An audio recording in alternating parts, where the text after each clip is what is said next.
Welcome back to the show, my friends. I am your host, Eric Szilagyi. If you have had an uncomfortable experience and you'd like to have it featured on the show, please get a hold of me at contact.uncomfortable@gmail.com. The world wants to hear your experience. They want to hear your stories. So please get a hold of me and let's get yours on a future episode of Uncomfortable. Make sure to follow us on Facebook and Instagram, both at Uncomfortable Podcast 65. And please remember to leave us a 5-star rating and review wherever you can. That's the main way you, the listener, can help get this show out in front of more people. And with more people listening, that means more people coming forward with their experiences, like tonight's two gentlemen. Also, for those of you that might be looking for a little bit of a change of pace, head over to Uncomfortable Podcast on YouTube and hit subscribe and the notification bell and all the other things that you hit and subscribe to. And that way you're going to be made aware every time I upload a version of the podcast in video format. I'm doing that on a regular basis. Now, if you're interested in helping support the show, head over to patreon.com/uncomfortablepodcast770 and check out the 3 levels we have there. See if anything appeals to you. Or if a standalone contribution is more to your liking, you can do that as well through the red circle sponsor this podcast link. Both of those links will be in the show notes below. September 14th, 2024. That's the date for Bigfoot and Brews and Spirits 2. Again, being held within the confines of Sister Lakes Brewing Company in Dowagiac, Michigan. We've already got Ohio's Amy Boo. She is part of the Olympic Project and her own project called Project Zoo Book. Also, on the paranormal side of things, we're going to change it up a little bit this year, and we're going to have a special guest speaker, and that will be the listener favorite, the Archbishop Christina Rake. I'm in talks with several other presenters to get them out there for you for your Bigfoot edification. I'll make you aware as I'm hoping to have a lineup solidified by the end of January, 1st of February. Tickets should go on sale soon after that. I will let you know when everything is ready to be viewed on the Uncomfortable Podcast website. As for tonight's show, if you listen to one of the most recent episodes where I did the email grab bag, you will have heard these gentlemen's email story I got from Keith. And when I read it, some very interesting things. And the reason it strikes me is because there are some things that are very similar to some experiences that I had during a kayak trip in the Huron-Manistee National Forest. And so I was really hoping to be able to get these guys on. It was a little bit of a chore trying to find a day where we could all 3 of us get together, but we finally did it. And if you would, let's give a warm, uncomfortable welcome to Keith and Tim. Gentlemen, welcome to Uncomfortable. Hey, thanks for having us. Thanks for having us. It's great to have you here, guys. A little bit of transparency here. Keith actually works with my son at the same company and found the podcast through my son. Thanks, Jake, for that. Got to have my kids pimping out my podcast to people. But, nice conversation via email and interesting stuff. So, if you would, let's get into it and just kind of let's start from the beginning. Tell me about the day. Tell me about what was, what it was like going in and what you may have, looking back on it now, having had a chance to think about it. Any other additional strange things that might have popped into your head after initially talking about this? You can start if you'd like, Keith. Okay. Yeah, so it's Leelanau County? Is that where we're at? Yeah, it's right up in Glen Arbor, essentially. Yeah, so we hunt off state land, take a 2-track back to where we hunt. We've hunted there. I mean, you guys have hunted there for 25 years or so, or maybe more. I've hunted there several times with Dad and those guys, but we're driving back on the 2-track. Someone was in our initial spot we were going to take, so we drove up the track a little bit further, parked, and man, the first thing we noticed is Dad was walking up the track. I don't know if I said in the email, but a big old what looked like wolf tracks walking down the 2-track. There's obviously no wolves in the lower peninsula, but that thing was bigger. It was as big as our palms, just walking down the track. Yeah. So that was the first thing that was a little odd, I'd say. And that the road that Keith's talking about it's a seasonal road, so it's got access on the lower part. So this part of, I think it's still in the Manistee National Forest. There's just lots and lots of hills.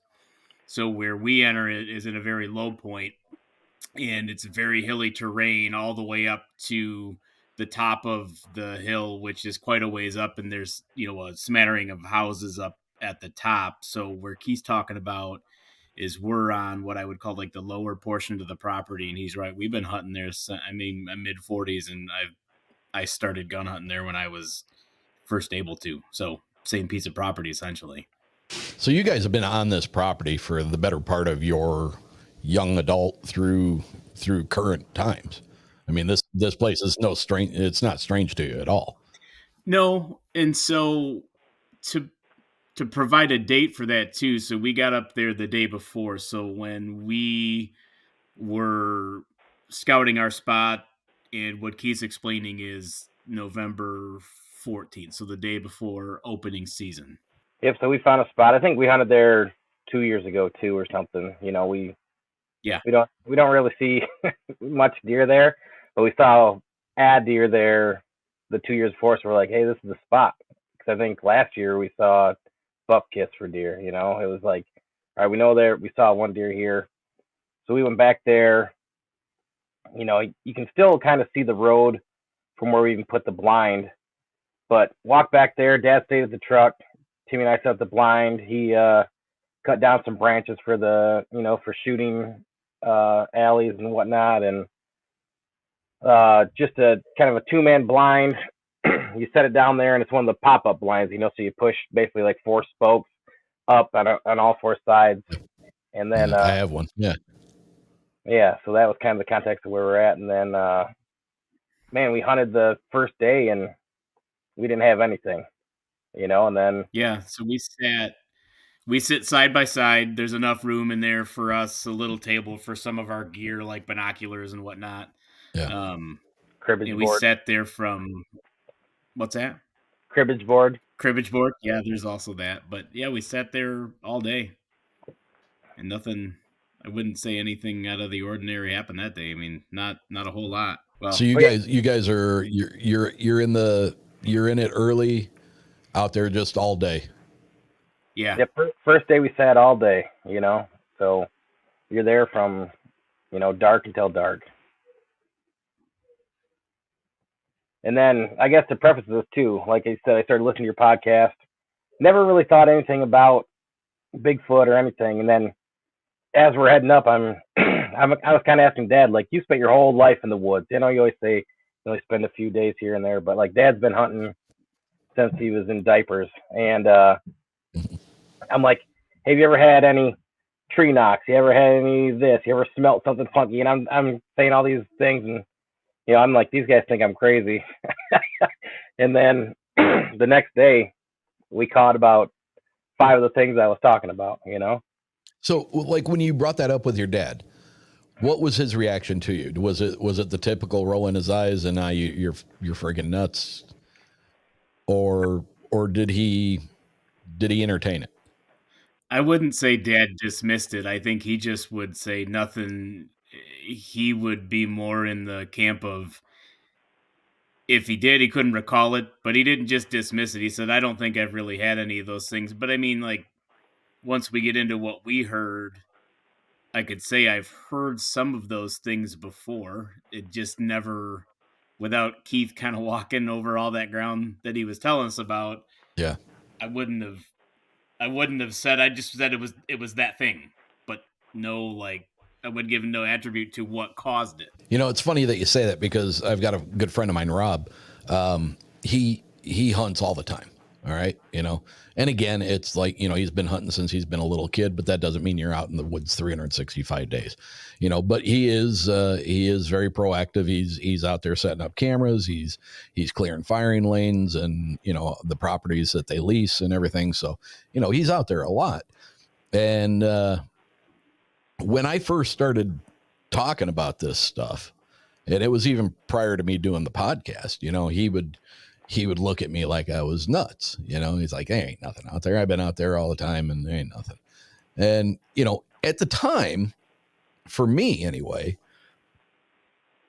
even though I always believed Bigfoot was a legitimate and very likely thing, I always thought that, in the dark recesses of British Columbia, in the upper Pacific Northwest, it seemed like a problem that was relegated far from southern Michigan.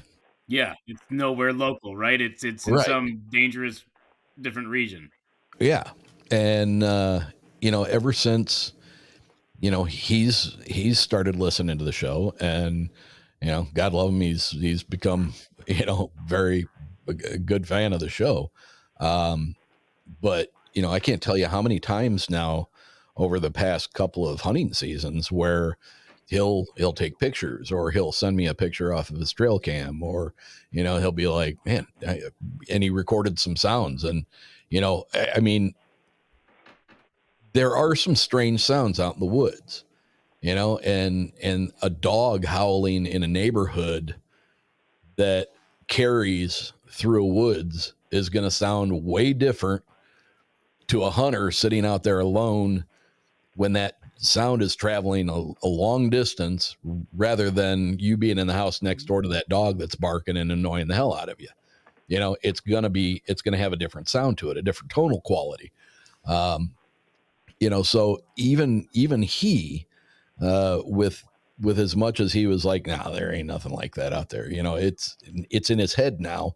And when he's out there and he's hearing these things, or he's walking by and he sees something that looks like it would have been picked up and put there, on purpose, like twigs or like a structure or something, he's always talking to me about it, and it's, I wonder, like in the case of your dad was never made aware of any of the things that are supposedly peripheral sounds and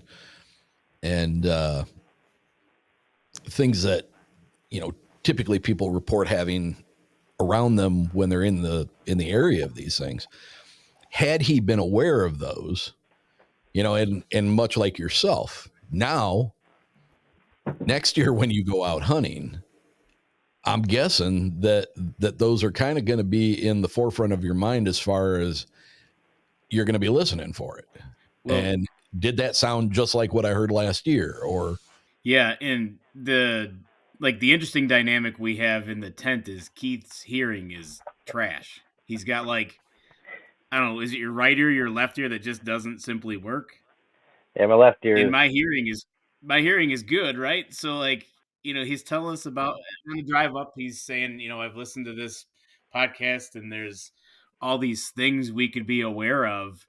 Yeah. And I was dismissive. I mean, I didn't have any belief, but it in the email, and I now know that you've read it. Like that first thing about the crow was, or the bird, it was different, right? Like, and I'm not a bird call master, and I can identify some backyard birds, but it just sounded strange, and I was like, dude, are you hearing this? Because I know that. What one is it, Keith? I can't hear shit out of my left one, and my right one's just as bad. Right. And so the first day I was sitting on your left side, right? Because you were on, yeah. So I was like, are you hearing this? Yeah, so he'd hit me in the knee. Anytime there's anything we're hunting, he's like, "Hey, did you hear that?" And I'm like, "No." But then, "Hey, are you hearing this?" Like, well, yeah, I hear this bird sounding like it shouldn't. I mean, it's trying to sound like it's trying to sound like a crow. So go into that. Let's talk about what were you hearing and what was so odd about it. I honestly I don't have like the best recollection of that particular one. The other three I do, so I'd have to rely on Keith on that. But I know, like, when we're sitting together, it's an experience for us to be together to spend the time out there too. But like, you know, part of hunting when you're not seeing things, or even what we're the whole topic we're discussing is like part of it is auditory, and he doesn't really have that. So like you're listening for the of a deer walking through or something like that. So when I was hearing that, I'm like, that just sounds strange, but I don't have the full recollection of that. So I'll have to rely on Keith to explain that one. But yeah, I just remember he's asking, and I'm like, yeah, I hear it. And it's like, you know, you hear the crow saying caw or whatever, and this thing was actually like, caw. It was like, it sounded like something that we wanted, you know, like my wife and I yelled at our kids caw to like call them in the store if they're, you know, like going around or something. Yeah. And it really sounded like someone just trying to mimic what you think a crow would sound like, you know, not like an actual crow cawing. You know, and it's a really interesting thing because, you know, imitation is something that a lot of people talk about, these beings or creatures. I tend to think that they're probably closer to us and more of a leftover type of human than being what some people consider them to be, you know, actual apes, undiscovered apes. I think because of my love for the Native American oral traditions of what they've handed down about these things throughout their existence, everything leads me to believe that these are more of a people, a lost brother. And, you know, before we started recording, I was telling you about my kayak trip in the Huron Manistee a few years back. And we, you know, our first day we were done, we set up camp, we had a fire going. One guy was just drinking to beat Jesus, man. He couldn't get enough beer in him. And me and the other guy, we were just kind of sitting out, hanging out and enjoying nature, you know. And from across the river, we hear this weird owl sound that was kind of like, roar, you know, and it was like, what the fuck is that? And, you know, John says, I think he said it's barred owl. And I was like, that doesn't sound right. You know, and the interesting thing about it was we had it happening from across the river. My guess was probably parallel to where we were at. So like directly across the river. And then you would hear one that was way off behind us, back down the river, considerably farther away, you could tell. And then you'd hear one that was considerably further up. And it always went in that same pattern. You heard the one across, you heard the one behind, you heard the one ahead. You'd hear the one across, the one behind, the one ahead. And that went on for quite a while. And we ended up, I finally said, all right, everybody just be quiet. And I pulled out my phone and I hit my recorder, my voice recorder on it. And I got, you know, probably 2 or 3 minutes of it doing repeatedly. And the guy that was drinking, he was like, he got up, took a piss, came back, opened up another beer, and then he was like, no, I'm done. And he went and he got in his hammock. And so then it was just, and he had just put a log on the fire. So, you know, then John and I look at each other and we're like, shit, man, we got to stay here till this thing burns down now, you know? And it's what really struck me as weird is once he left and went to go get into his hammock, then we heard tree knocks, but it was 2. Whack, whack, whack, whack, you know, a few minutes apart. And the rest of the night was the night from hell because it was, I bought a bunch of stuff off of Amazon as far as going on this trip. I bought a 2-man hammock. It was, I don't know in what part of the world 2 human beings could have fit in that. I could barely fit my ass in that thing. I sat down in it. I flipped out backwards, tore the mosquito net out. The rain tarp was 2 feet too short. There was no way it was either going to cover my head and not my feet, or my feet and not my head. I had the foil packets of the reconstituted food that you add boiling water to. My stomach was churning. I was like, it was a horrible night.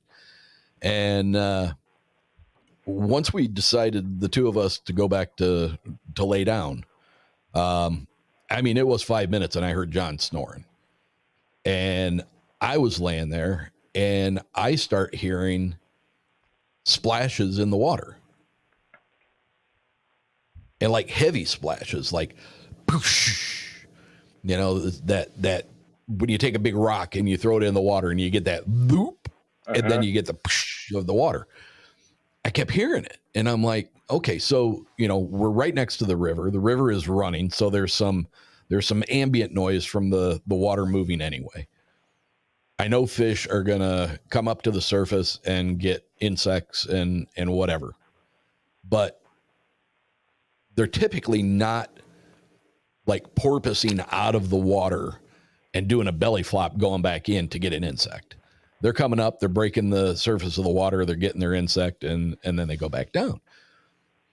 And I just kept hearing these big splooshes of water, and I'm like, what kind of water animal are there in the Huron Manistee? You got beaver, they're I'm sure there's a couple of different things, but typically those things aren't jumping off of a tree trunk and doing swan dives and belly flops into the river. They're just coming down to the edge and they slide in and they take off, right? So I'm like, now I'm thinking, it's like, all right, when there were three of us sitting at the fire, we were hearing three owls that sounded off. It sounded like something making the sound try to be like an owl. And then once the other guy got back up, now we're hearing two tree knocks. And then I was like, there was only two of us at the fire. So if there was something sitting a distance away looking at us, at one point they would have seen three silhouettes. And that was during the time when we were hearing the three owls, right? Going forward, back, and ahead. Then he gets up and goes, and now we're hearing two tree knocks. And each time it happens, it's two.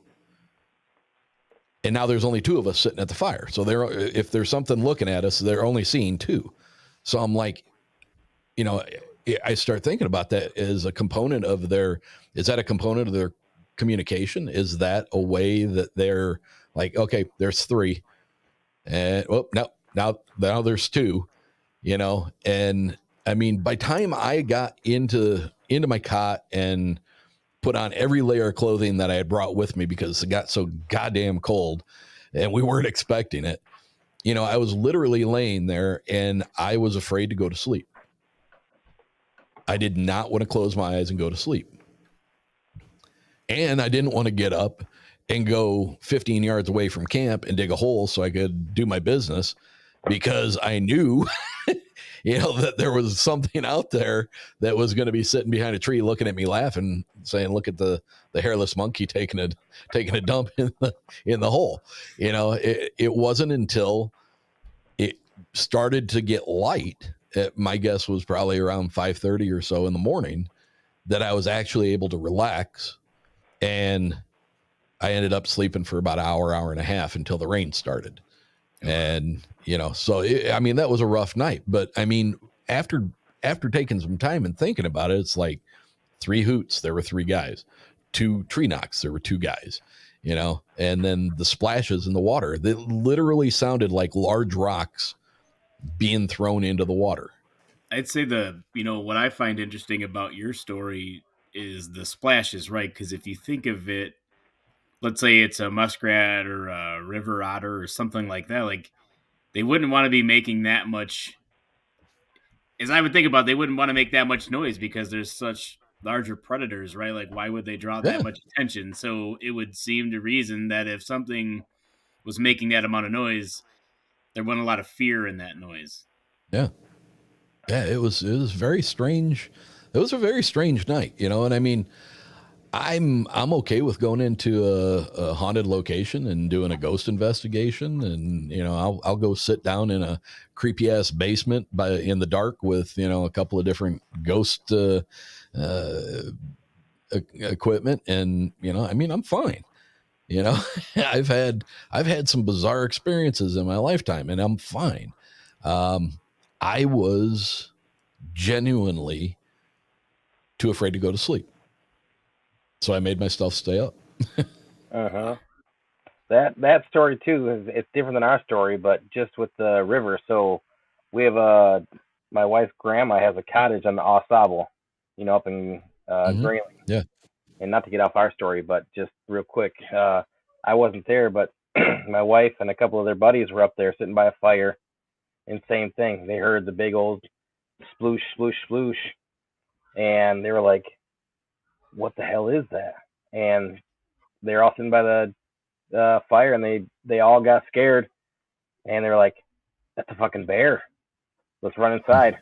And every time I've heard you tell that story before, and I'm just like, "That's the same story my wife had," and like they all got nervous and said, "Let's get our asses inside." Yeah. You know, in that area of here on Manistee, you know, there's some smaller bear in there. You know, so you know, was there a decent sized bear sitting on the shore just slapping water? You know, I mean, you know, I suppose it's possible, but you know, the entire 3 days that we were there, I never saw a bear, and I never saw any sign of bear.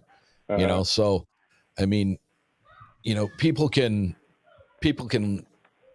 look at you and say, you know, start throwing all these, well, it was probably this, or it was probably that, or it was probably this, or it was probably that. And, you know, I'm like, yeah, it could be, but there was no sign of any of that, Right. you know? Yeah. So what's it going to be then?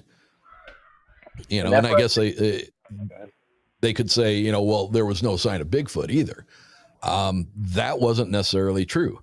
If you would happen to go back to the Instagram post of when I talked about that experience, there was a very large, significant tree structure that, as we were coming around one of the curves in the river, it was right off to my left hand side, and man, I'm telling you, it was blatantly obvious that you had one tree standing straight up, you had tree on either side of it like this, another couple that were on like this, so it was like a starburst out of dead tree logs. And luckily I was able to get my camera out and take a picture of it, and it's like that, to me that was significant, you know, Uh-huh. because whatever moved those trees, those were big, you know, and it just did not look like anything that would have happened naturally. I suppose it could have, you know, you can't ever say never, but it was bizarre. The only thing actually notable, the Keith, it was the first afternoon towards the end at about like what 4 o'clock, where you split out of the tent to go like what 30 yards behind me and just get a different perspective for the day. Uh-huh. And I did have this is it's a whitetail experience, and I'm giving the context because it provides like a visual and an auditory portion to what we're talking about, where like I heard something coming in, you know, let's say 40 yards or less. And so as I'm sitting, that would be to what would be my left. And just to my left outside our tent was like a small rise, a little bit of a hill, and then I went back flat, and it ended up being a buck. And in the most traditional buck story, like it ran 60 yards in front of me, stopped, and I could see his tail, his back, left leg, and then just antlers coming from around a tree. And then it ran off, and I never saw it again. Like Keith didn't see it, like, but also he didn't hear it. So, um, and why we're saying that, because I think that leads us into the second one, was the mid morning And that was the scratching sound that we heard, right? That was, yeah, I think we heard the tree knock. The second thing. Okay, it was the tree knock was next. So yeah, to put that in context too, it was windier than hell out there too. So, we're sitting in this, and Timmy a few years back was out there with Dad when it was real windy, and trees actually started falling down around them. So they had to book ass and get out of there. And so now I'm like, shit, man, this is windy. We're sitting in this, you can't really look up, and you can tell the difference between, what we heard and trees, rustling together. Obviously, the trees are hitting each other. There's pine trees rustling, and rubbing, yeah. Yep. All of a sudden to our right, boom. And I'm not sitting. We both look at each other, and I go, "Fucking tree knock, bro." Because like I've been telling them all these things, and I'm just like, "You got to be shitting me," because it was something. Go ahead.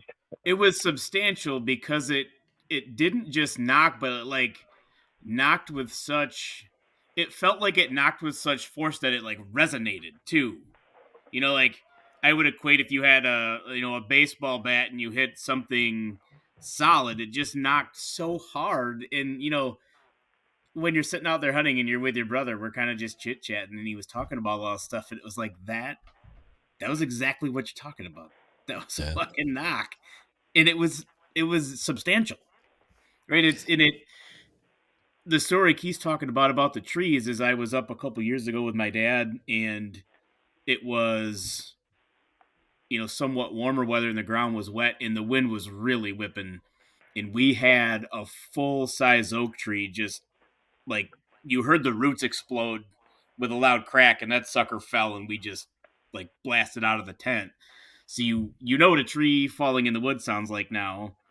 And then this was just totally different because it actually, like, if you were to describe it as you heard it, you heard knock, like just this thud of a knock that just resonated. And we were just like, that was serious. That didn't sound like anything that we would say if you heard a limb break or a tree fall or anything. It sounded so much different like that. It just sounded like full force of a smack against another solid surface with a very solid object. See, and that's the interesting thing about a tree knock when you hear a tree knock, because it literally sounds like if you had two old-fashioned hardwood baseball bats. Yes, that's what I have in my brain. The most positive smack you could possibly do. I defy you to go out in the woods, find a limb, even a heavy limb that's on the ground, and then smack a tree with it and get that same sound. Right, you get a crack and do it. Get the knock. You're right. Yeah, you can't do it. And there's so many trees, like trees have their bark, right? And the bat doesn't have any sort of like what I would call like a cushion on it, right? So it had to be two like very solid surfaces come together. And so Keith, when we were sitting there, if we're facing out, that was off to, it would have been to our good ear, where you were right on our right hand side. I can't, it's hard. It would be hard to explain how far away it was, but it was loud enough for us to say like that seemed close because it was so loud. It almost was like you felt it, or at least, I know Keith's hearing is not as good as mine, but like, I think that tells you that even with half an ear, he heard this thing. Yeah, and that's the really interesting thing about the sound of a tree knock, and I've talked about this on other episodes, and this kind of gets into the woo aspects of it that a lot of people don't like to talk about, but the frequencies and vibrations are everything on this earth. You, me, everything. The table I'm sitting in front of, there's all a vibration, there's all a frequency to everything. And it, if you go investigate a haunted house, a lot of times you're going to hear a knock on the wall. You think it's on the wall. But, when Bigfoot is around, you hear tree knocks. Well, what if that's not necessarily them picking up a limb and smacking the tree with it? What if that is part of them coming into our perception? What if that's a peripheral effect of when they come into our perception and we become aware of them. You know, I I don't know. You know, I don't think Bigfoot are golden retrievers for the aliens when they come, but you know, there's a lot of people that report seeing lights in the woods. You know, orbs that are moving around when either prior or post having a Bigfoot experience. And it's like, you know, maybe this sound, because it's so odd that you can't just go grab something, you know, and I don't know that anybody has ever reported seeing a Bigfoot with a big ass limb or something in their hand hitting a tree making the sound. You know, Yeah. it's always, you hear it, but it, you know, what is making that noise? And that really makes me wonder if everything, uh, ghosts and UFOs and Bigfoot and everything, you know, is it possible that these things are all coming from a different plane of existence that we aren't readily able to see? You know, I mean, that's really getting in way far deeper than a couple of hunters need to with some weird experiences in the woods. But those are those. I would also say what I find notable, like if you take the baseball analogy, right? Like a baseball bat, if you were to hit it against something, you know, it makes that crack or that thud, but we didn't hear anything like break or snap or anything associated with it. It was just that solid connection. And so it's like if you're saying Bigfoot was swinging a huge branch or something, there was no like smashing, no like squishing, no nothing. It just was that knock. So, That tunk. you know, I can't dispute whatever you're talking about that, other than we heard it so substantially and both of us had the exact same experience with it. Yeah. If that makes sense. Yeah, and I mean, it's just a very strange thing, you know. They dumb it. I don't think they do it intentionally, but I feel that it's an experience that is significantly dumbed down by calling it a tree knock. I understand that that's what it sounds like, but we don't have any kind of evidence to suggest that that's actually what's happening. That they're picking up a big ass log or tree limb and, you know, swinging for the fences against another thing. Because, you know, if you were to take a large limb and swing it as hard as you could against a tree, where it makes contact with the tree, any part of that limb that's hanging out past the tree is going to snap off because of the inertia of being stopped by the tree, and it's just going to break off and it's going to snap. And like you said, you don't hear that part. No. It probably leaves a big And ass I mean, dent in the tree too, though. How hard it sounds, you know. And I Yeah, see many dents in the trees. I don't know. yeah. It See, I mean it's notable, right? I mean, it fits the things Keith was describing, you know, and again, I was just kind of like playful about it. And then you hear stuff like that, like you can't say it's not. yeah. That's how I felt about it. Well, you know, I mean, you're in a forest, you know, and it's windy. You hear trees rubbing together. You hear that squeaky sound that the bark makes when it's rubbing against another tree.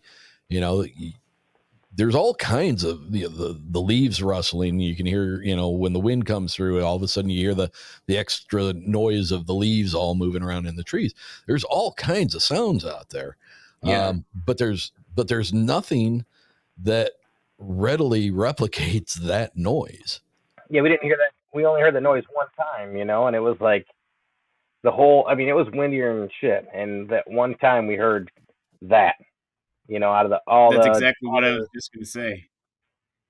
You heard the ambience of the forest, right, Eric? All the things you're describing, and then Yeah. we had that one notable experience, and that was it. Like, you know, you could hear branches kind of crackling together and whatnot, but like that one stood out as just completely different than everything we were experiencing in the 2.5 days we were there. and it Of stood out just far enough to what I would like call like normal forest activity. say tree knock. You know, after I just been blabbering about all the stuff Yeah, all the stuff we could hear, and it's like if you had a checklist, it's like, all right, there's one, here's another one, and Timmy's like, I can't fucking dispute that, man. Like that was all the shit you're talking about. We can talk about this after we're recording, but that checklist, right? That checklist that you're talking about, it's like you start marking things off.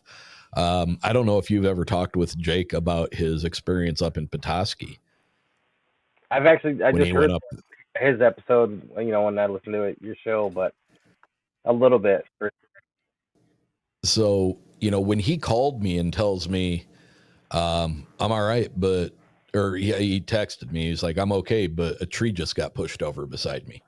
Uh-huh. And I was like, what? And he sends me a picture of this tree, and I mean, it was a pretty sizable tree, and root ball and everything out of the ground and laying across the path. And then, he tells me they move on, whatever another 100 yards to do the next boring. And one of the drillers turns around and says, hey, is that somebody's phone going off? Like, is that Siri talking or whatever? And Jake says, I'm hearing it, and it sounds like either a woman or a kid's muffled voice in the woods, which is something you hear I can't even tell you how many times I've hearing a muffled female voice or a little kid's voice in the woods. And all three of them heard it. And then when they moved back to the last boring site, they turned back around because there's all this, the underbrush and everything is being shook really violently, but way back where the tree was pushed over. Yeah. So, and he's telling me this, and I'm like, dude, I know you would not pull my leg about this stuff because I take it so seriously, but you realize you're putting check marks in boxes that is like, it's textbook. And he's like, I know. Yeah. It's crazy. Tell him about that next one, Keith, because I mean, this one, it feels like our progression gets even more like, holy shit, It definitely ramped up, but one we didn't even add though is like right in front of us, which we due to the wind, but we had a tree fall down. We didn't see it, but off in front of us to the right, all of a sudden you hear the crack and and you hear the tree fall, and it's like, then I started worrying like, shit, Timmy, we're gonna have to run out of the woods like you and Dad did, but we never equated that to anything weird. It was just okay, that was the wind, But now thinking about You've been out in the woods for a lot of your lives. How many times have you heard a tree fall? Well, I can tell you one time I saw one that was probably like, this big, around 80 feet tall, fall right in front of me, and I about shit my pants and basically picked up my dad and ran out of there because, something like that, there's no overcoming when it comes at you, right? Like we saw that, and I honestly, Keith, I forgot about that, but we did hear one fall. But like for me, seeing one fall, it's like, okay, I can equate that to like a natural happenstance, right? But that, I had one fall in my backyard. It was, 3 foot around. I was driving down 28th Street and it said wind advisory. I came home, looked out the back deck, and I watched this thing absolutely just, it's a 100-foot tall tree, just crushed my back fence. And I was like, son of a bitch, I need to call insurance. I think that's the only tree I've ever heard fall besides this one when we're in the woods. Like you're saying, like it's not very often you're out in the woods, Right. Besides, and hopefully Ma doesn't listen to it because I don't think Timmy's ever told Ma that he had to carry Dad out of the woods. No, and I didn't tell Nora either. So I hope she doesn't listen to this either because I told Keith, I was like, I wouldn't tell her that. That was too close. Yeah, but the next one, progressively, like, we're just sitting there, we both have our rifles on us, so it's like, you don't feel scared or anything, it's whatever. And all of a sudden, off to my left, about at a 45, you hear, and I was like, something's coming down the tree, and whatever that is coming down the tree sounded fucking heavy, and it's like, I don't know what has those claws, But I mean, it was just four. I think it was four. It could have been three, but just you could tell when something's got its claws in the bark. And I don't know how I could tell, but I could feel like it was coming. It was started up top and it was coming down. And I literally I stuck my head out of the tent and I was like, I don't see anything. But I mean, the sound of it was less than 30 yards away. Yeah, I mean, I have a similar I hear it right, and in my visual is something is gripping the tree, and it like either trying to get traction to start moving up, or like sliding down because it was definitely scraping. And there's a Yeah. lot of pine trees around there. Like if you could like pick the pine tree bark off, and it'll kind of like make a chipping sound.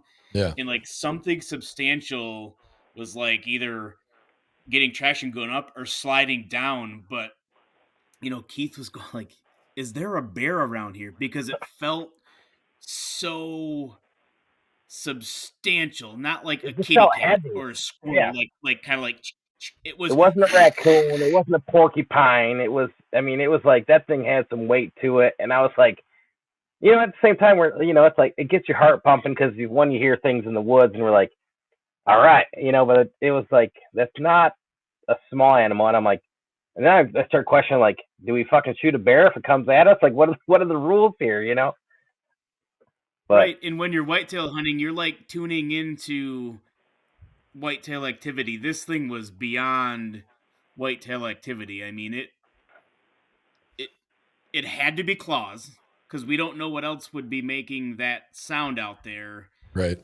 And it also sounded substantial, either moving up or down. I mean, to me, it sounded like something was sliding down, but it was unmistakable at that scratching sound. In Keith's right, it didn't sound like it was far away, but part of where we are, we're right by Glen Lake, so most of the terrain like flows down to the lake. And I don't know if Keith, did you tell him like we're up near Inspiration Point, which is quite a high point right above Glen Lake. So you got Big Glen and Little Glen. So we're near the middle of the terrain down from Inspiration Point. So we're up quite a ways, but the terrain, I mean, if you were to drive from the bottom of where we are to the top, it's a substantial climb, and there's just like straight hills going up. And where was I forget where I was going with all that, but yeah, the thing was up above us for sure. Oh, I know where I was going with that. Is the terrain around us like undulates, so you can't quite see over that little mountain. Like for instance, when I was telling that story about the buck running around me, I could hear it, but Right. it was like 20 30 yards over there around this little bump, and I saw it came around it. So like there was some undulating terrain on where we are. Like we're in a flat opening with some trees in the center, like barely any trees. And the reason we picked it's because it's opening. There's forest all around us, hardwoods and softwoods, and then there's a bunch of shooting lanes, and we can see quite a ways away. But whatever this was, we could not see it, even though it wasn't that far away. Well, it's interesting that you bring up the scratching sound on the bark because some friends of mine that used to and hopefully still will put on the West Branch Bigfoot conference. This past not this year, but the year previous, I went up there and I hosted the town hall up there for them. And afterwards, they were doing a camp out, and they were going to go do an expedition. And Jake and I needed to get back to Grand Rapids, but I got some pictures sent my way, and they were in a laneway, where the electrical lines, the fire lane where the electrical lines go down, and there were telephone poles, and they were taking these pictures, and they were like 8 and 9 feet up off the ground, and you can tell the difference between a pole climber using spikes and how that goes into a pole and then leaves the little spurt sticking out. these were like legitimate claw marks, just digging out some of the wood out of these telephone poles, and they were, 7, 8, and 9 foot high on the pole. And so what's out there? What's a lineman out there doing that's going to gouge a pole that literally looked like it had 3 or 4 nail marks just drawn across it? So what you're talking about, and that's the first thing that popped into my mind when I was reading the email was, I mean, I've heard about this. I never realized that they were walking by, and whether that's their way of marking something, or it's a directional sign, or maybe a, hey, get the hell out of here, this is my area, to a rogue one or whatever. I don't know, but sounds very similar. We definitely were on alert after that. I mean, there's no doubt about that, because I agreed with Keith. I'm like, it sounded so substantial. I could see this being a bear. And, he's like, "Do we shoot it?" And I'm like, I mean, if we gotta, I don't know what the rules are, but I certainly aren't going to let this thing get unfriendly with me. I'd rather pay a fine or have to explain myself than. Yeah, but it was weird because, I mean, it didn't sound like it was far away. It just happened. I literally poked my head out of the blind, looked in that direction, and I was like, I don't see anything. And it didn't make a noise after that, but it was just, man, it was something, and it was loud and it was heavy. Yeah, and if, like, part of my brain goes to whatever it was, like, for instance, let's say it was a bobcat sliding down a tree or something like that.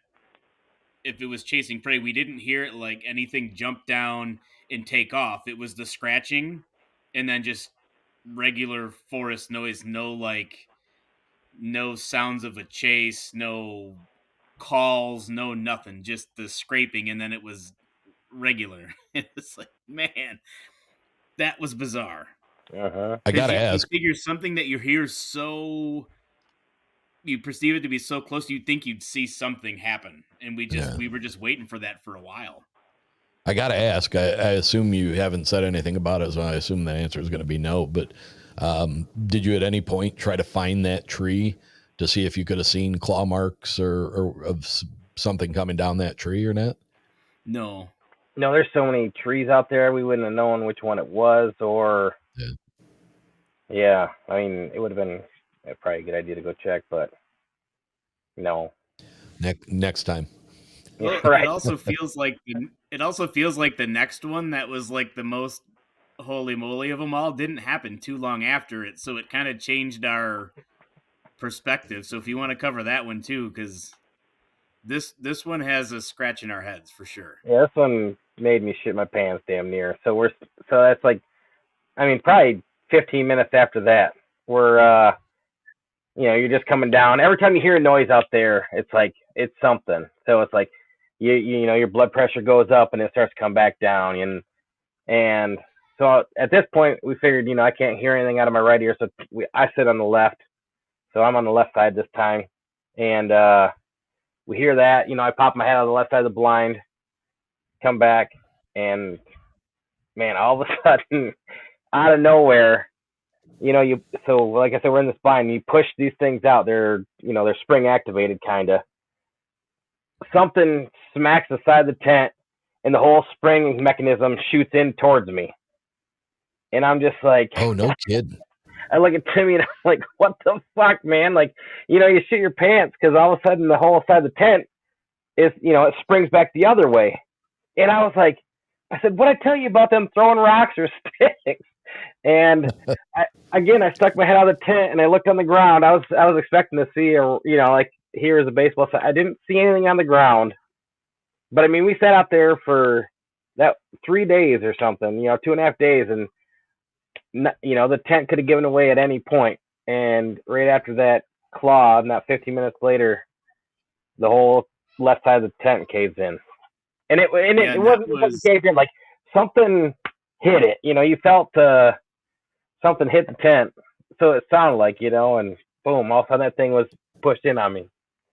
Yeah, the tent like shook and hopped, and we both jumped, and like we're looking at it, and just like Keith described, you're like, somebody threw something at the tent because it did come in, and we're looking at it like looking outside because part of what Keith has been described is they'll throw a rock, like so we're out there looking for like a softball sized rock because it rocked the whole tent, and you know I don't know what you look for if like it what would have done it, but the way we perceived it, like we didn't see anything that was out of the ordinary, like a stick that seemed out of place, like it smacked it. But son of a bitch, that whole tent, man, it scared the shit out of us. Oh, I bet. That was probably about like 4:30. That's what I was gonna say. Yep. So you guys, you had a number of things in a relatively short amount of time. Yeah, all in that one day. I mean, that first day, I don't think we had anything notable, and everything we've discussed that would check that list all happened in that one day. From what 7? We were out there probably 7-ish, 7:05 Yep. when Yeah. you're sitting down, and then part of the stuff in the morning, and then the scratching in the tent was probably within less than an hour of it. Those two happened in the mid afternoon. The tent one was hard to describe because it didn't seem like it didn't seem like the tent mechanically failed. Right, because I was able to push it back out, like, holy shit. Everything worked back the way it was supposed to. But like, I mean, those things are kind of hard to push out and get stuck, and it's when you're trying to break it down, it's hard to push that in a little bit. That's crazy. I'd have dropped a load. I'd have dropped a load too. Oh, it happened right, like it literally happened, 6 inches from me because we're pushed up against the side, and I'm just like, what the fuck just happened?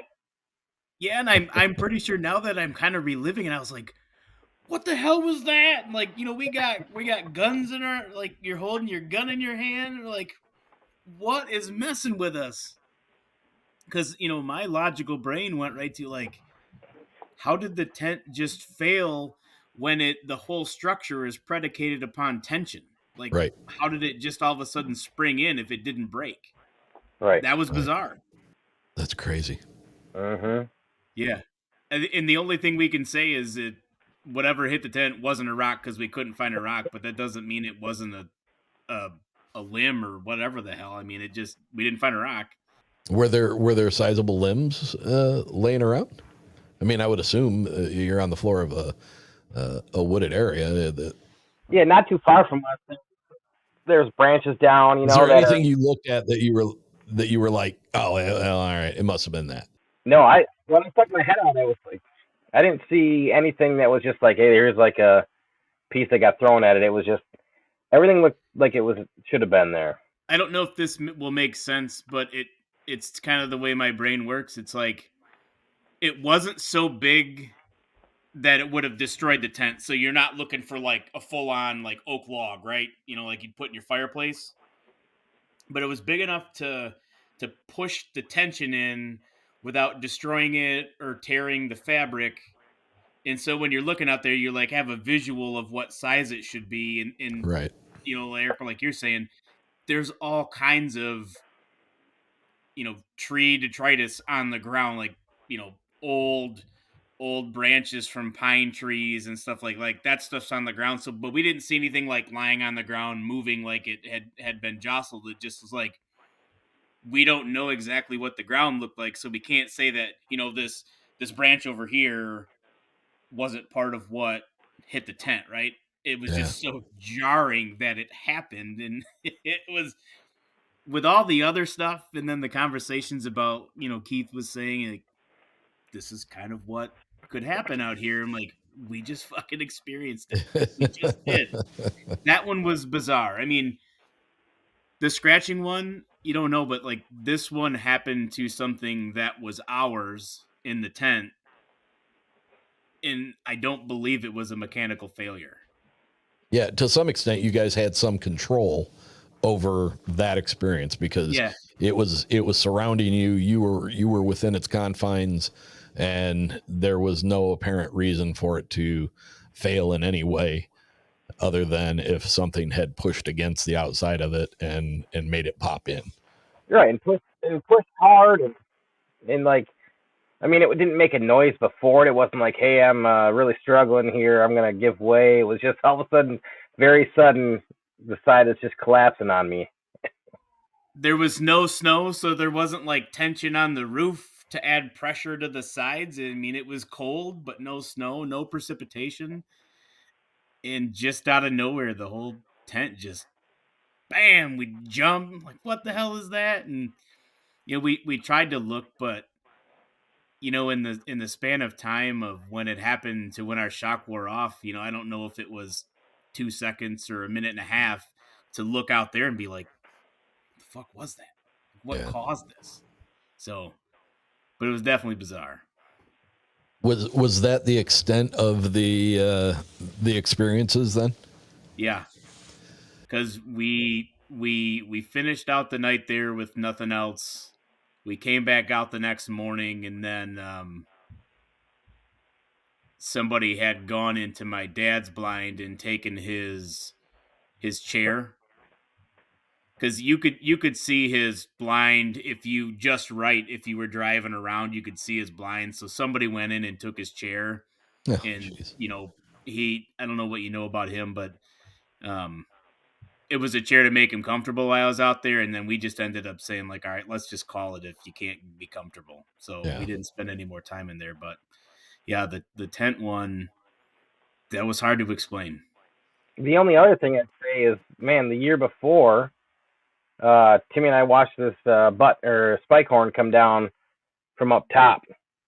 And when we walked up there were so many goddamn trees down. I was just thinking about that when he said all the trees down. Like, we couldn't even walk through there. We're like, how the hell did that deer come from up there? Remember that? There was just, I don't know, 75 trees down up in that top spot.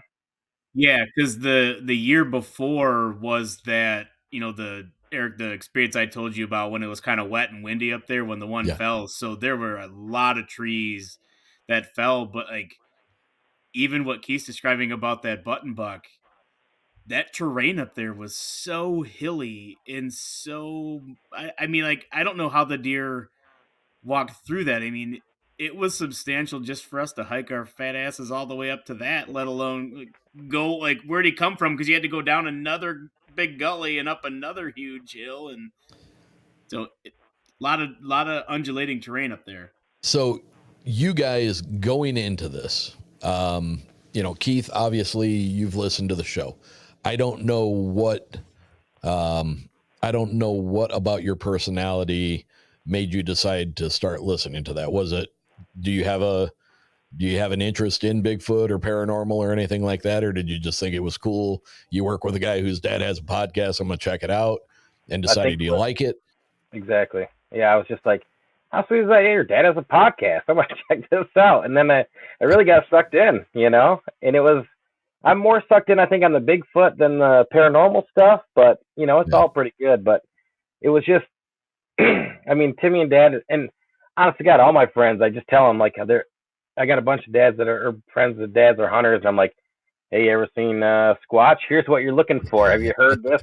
Like, they got to be like, I don't know. I'm pretty far out there just in general, so I don't think they don't really just shut me down. It's just like, hey, here's Keith talking some shit again. But like, I was like, hey, honestly, have you ever seen a Sasquatch? And this guy is like, no, I never have. And they don't dismiss me, I don't think. But man, yeah, go ahead. I guess the point that I'm getting at is, between the two of you, with your own personalities, you were not going out there with the intent of, oh, I hope we have a Bigfoot experience. You weren't looking for that. You weren't anticipating that. And you were going off of years of hunting experience with each other, that goes back a long way, and you've never noticed or experienced anything like it. Now that you have, and there is some relatively good explanation for any of the things.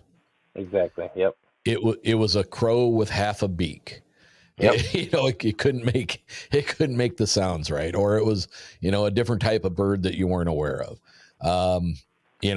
Maybe the tent was just pushed out just enough where it stayed stable for hours and hours and hours, but it was just on the verge of popping back in, and maybe it did it on itself.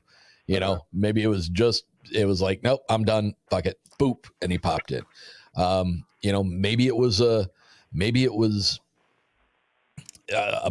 big cat coming down the tree, maybe. But when you put all those things together and it all happens within a short span of time, then you're experiencing a number of different things in a short period of time that all tend to line up with things that other people have reported, and those, for me, if you ignore that, then I think you're doing a disservice to yourself, putting yourself in a position going out into the wilderness where there's wild animals and potentially these things that, for all we know, are wild and live by a completely different moral code than we do.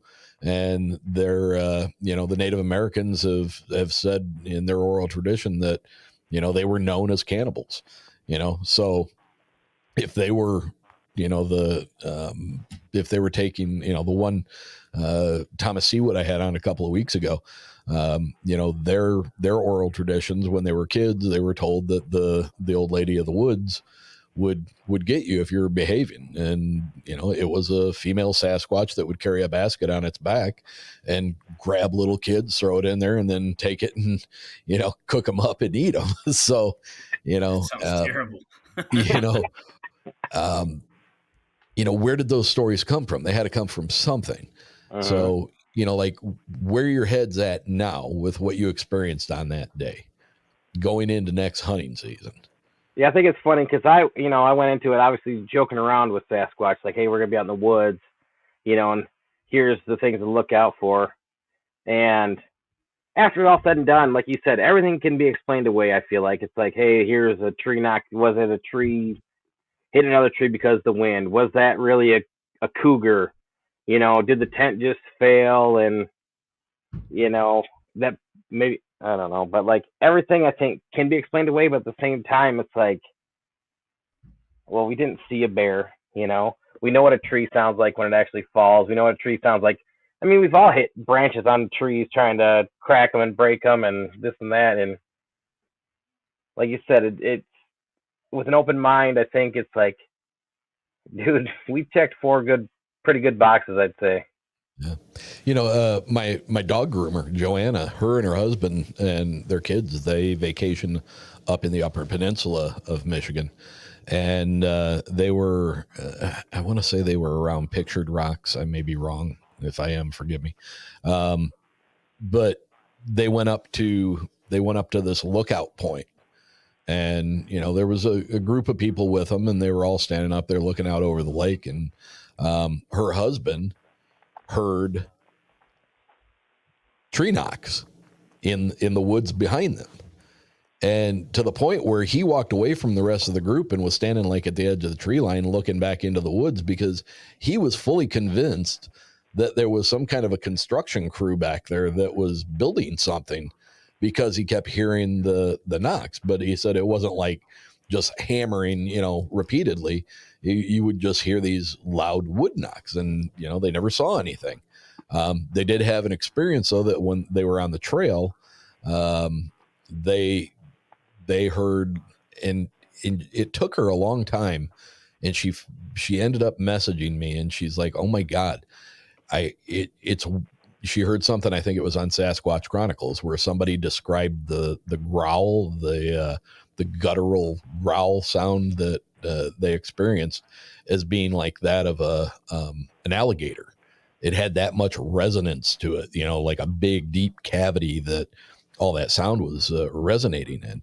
And, there's no alligators or gators in northern Michigan, so, what was that? They were on a trail. They would have easily been able to see a bear had it been in the area. They didn't see anything, but it scared them enough that they did an about face on the trail. And I believe the husband even pulled out the only thing he had, which was a pocket knife. And she was leading the kids back down the trail, and he was at the back of them, and had his pocket knife pulled because they were that frightened by the sound that they heard.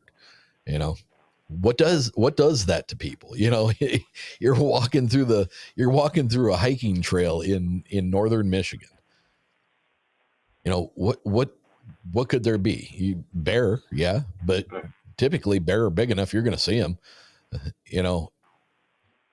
What was going on? What was making that noise out in the woods? I'll say, with the 4 distinct experiences we have, the first one, the bird, right? We're not bird experts. There could clearly be a bird making that noise that we just simply didn't know. Like, you know what a blue jay sounds like, and what a chickadee sounds like, and what a crow sounds like. This sounded different.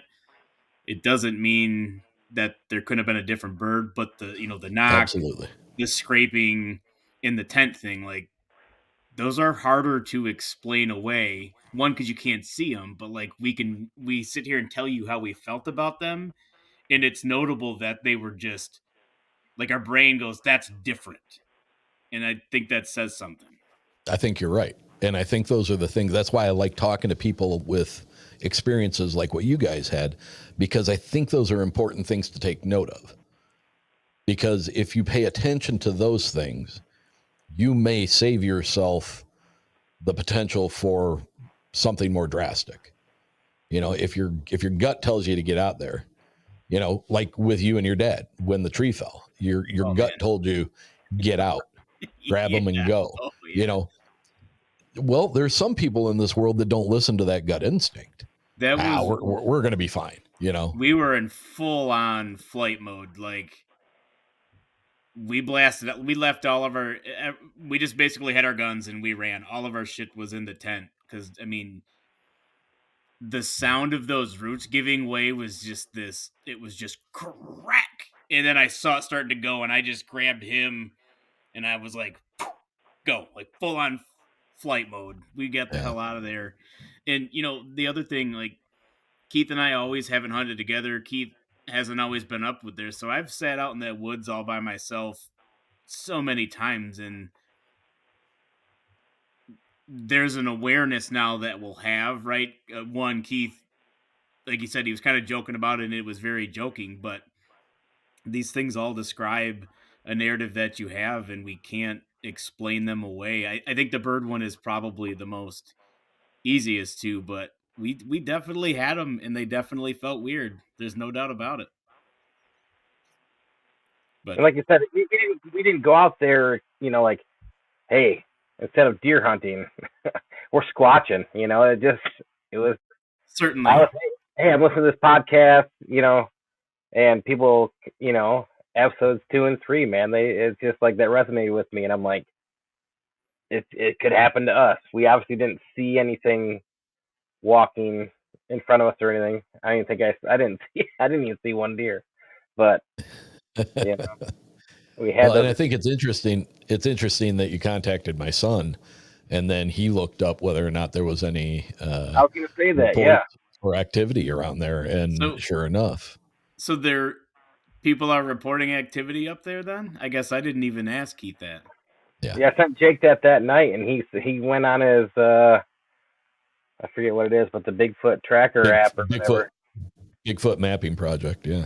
What if I guess my curiosity is piquing. What have they said about other experiences up there? Are there anything similar to what we heard? Well, to be honest, what it is, it's kind of a data collection.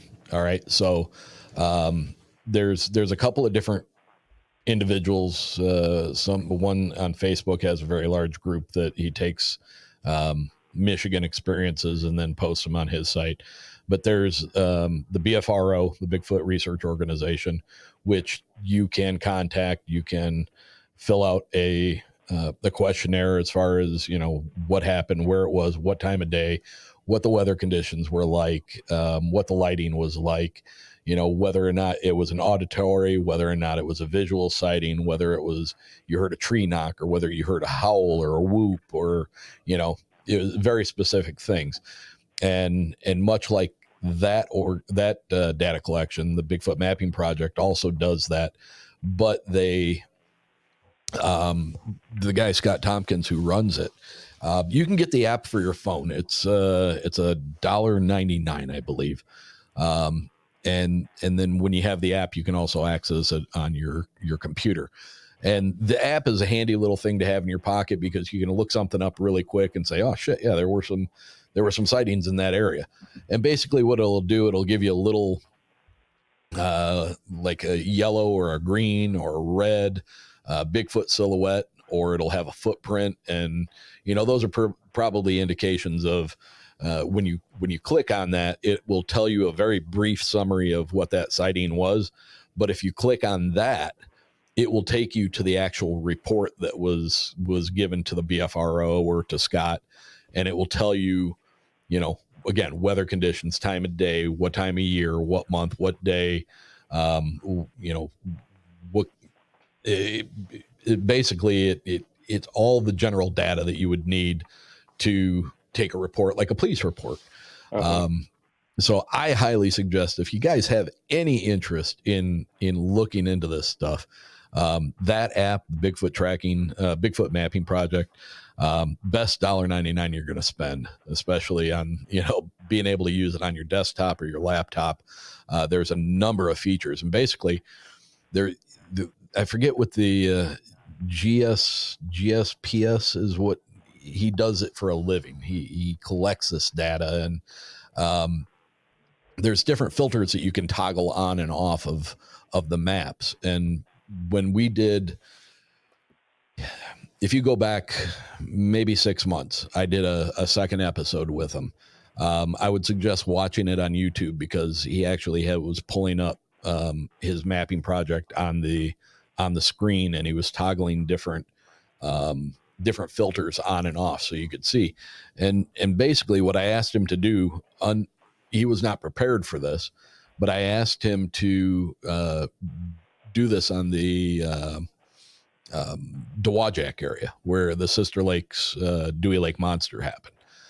And so he's got information from the different DNRs throughout the U.S. of the most heavily traveled corridors for animals.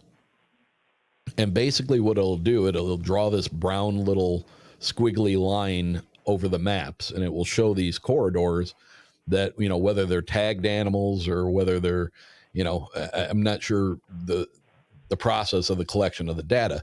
But once he had all these pictures drawn around, and he had several of them around Dewey Lake and in the Dowagiac area, the Sister Lakes area, then I asked him to turn on the filter showing the reports.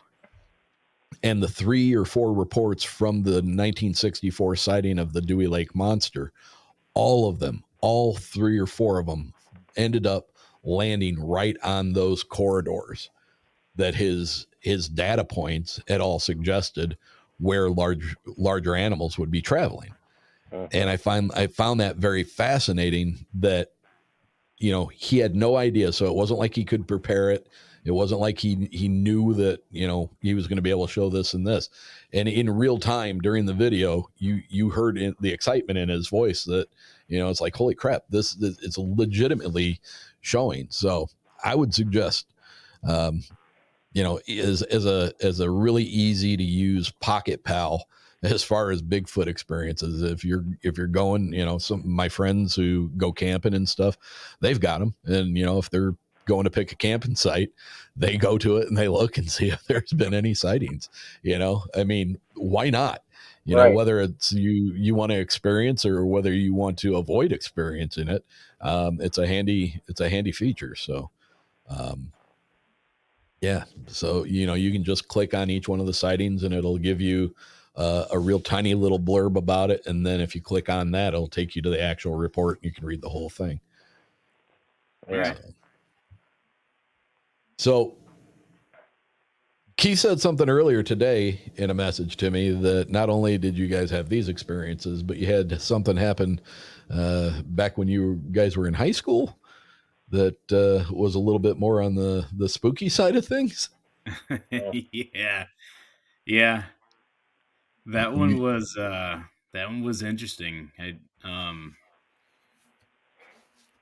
We so I have a little bit more time, but we can walk through this. And it was one of those experiences. It's like, when you have an experience and it slows down and you can still see it. So we were in a friend's minivan, and we may or may not have been sledding behind the minivan, in some country roads. Like, may or may not have been. And we may or may not have encountered a sheriff and decided we were going to go a different direction. And so we were kind of like possibly getting away from this sheriff. And it was winter, and there's several of us in this van, and we were basically slowing down to figure out like what we're going to do next. And there's houses and woods to our left. I can't tell you the direction we were heading, but then there's a body of water to our right.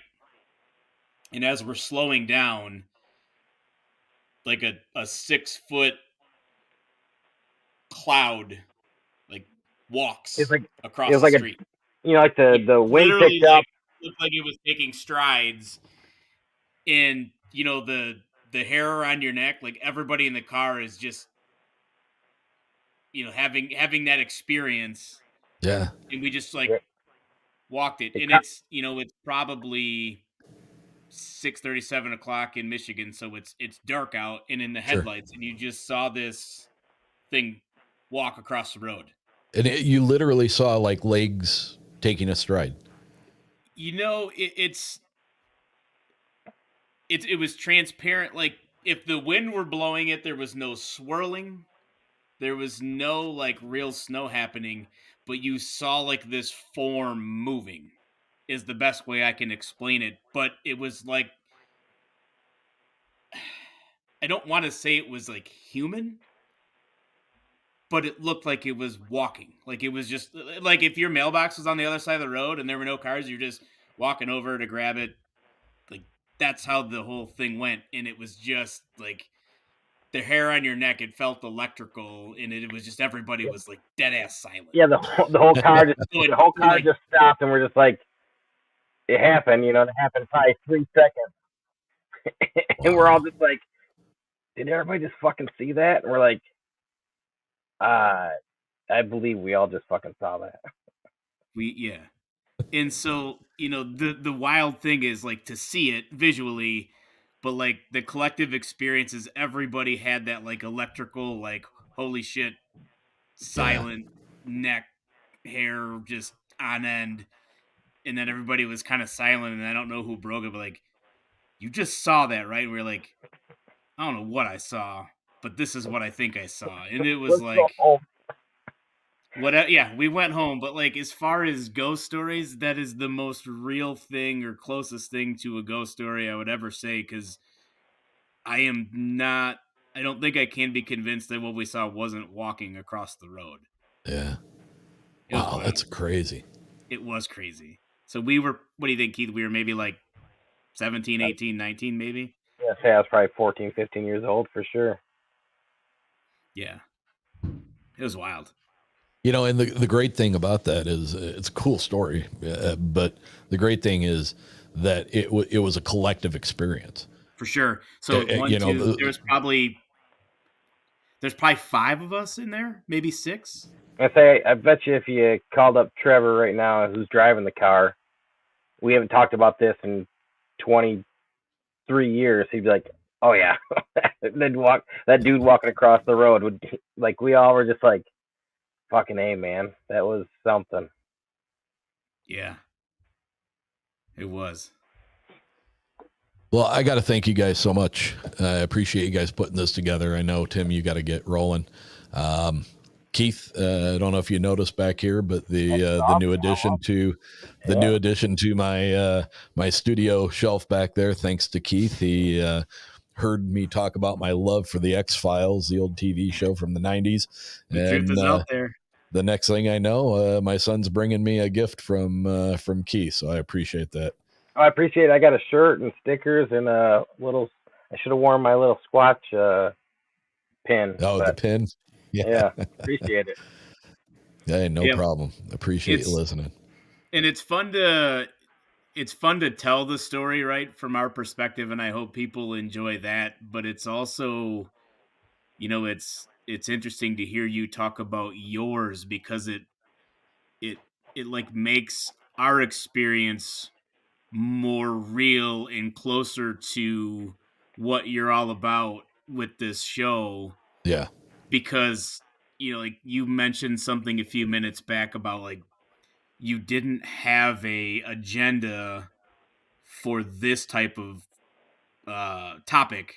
Right. When we went out there and then we experienced all these things. So we will be listening next time for those, right? If you have them or if you don't, but I'll definitely be listening for those things next time, because we'll do it again, right? We enjoy this activity, but to have all those things happen, all within, hours of each other, that, there isn't a definitive explanation for them, was wild for us. I think. One thing can be a coincidence, but when you're talking several things in a short span of time, I think there's most likely something more than just coincidence at play there. Yep. In it, if people listen to this, they'll probably note like the progression was just more. It went from like not localized to more local, to like the proximity got there, and then it was like right there on us, right beside you. Yeah. Like it ramped up. Yep. So it kept, and I hadn't thought about this till right now, but it was like,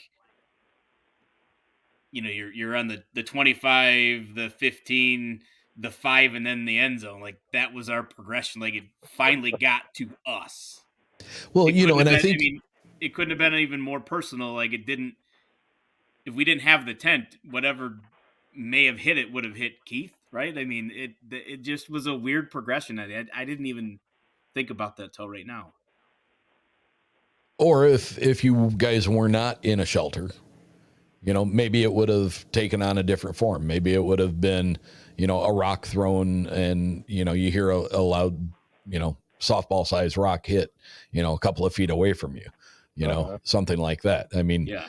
I think these things, I don't think their intention is to want to really get in and mess you up, but I do think their intention is 100% of the time, scare them, give them a reason to want to leave the area, because I think didn't stick around a lot longer. That was for sure. You think about, what were you doing out there? You were out there with the intention of harvesting food, right? Yeah. So if they're living in that same area, you've walked into their living room, you've walked into their kitchen, you've walked into their home, right? That's like a lot of people say, why are they so hard to get trail cam pictures of? Why, well, if somebody were to walk into your home, either one of you, and if I came into your home and you didn't know it, and I had this tiny little picture that was just, 1 by 2 inches, and I put a tiny nail in your wall somewhere and I hung that little picture up, how long do you think it would take before you walked through that house and you found that picture? I bet you'd find it pretty goddamn quick. So if you go in and you put up a man-made piece of plastic that has moving parts in it, smells like different acetones and stuff like that, that's the components of making the plastic housing of a trail cam camera. You've got infrared lights, which a lot of people suspect that these things have the capacity to be able to see infrared light in their spectrum of viewing. We can't see it, but that's not to say they can't, right? There's other animals that see in the infrared spectrum. It's completely natural to our world. There are animals that can see in the infrared spectrum. How many times have you seen a trail cam where a deer is looking straight at the camera as it takes a picture of it.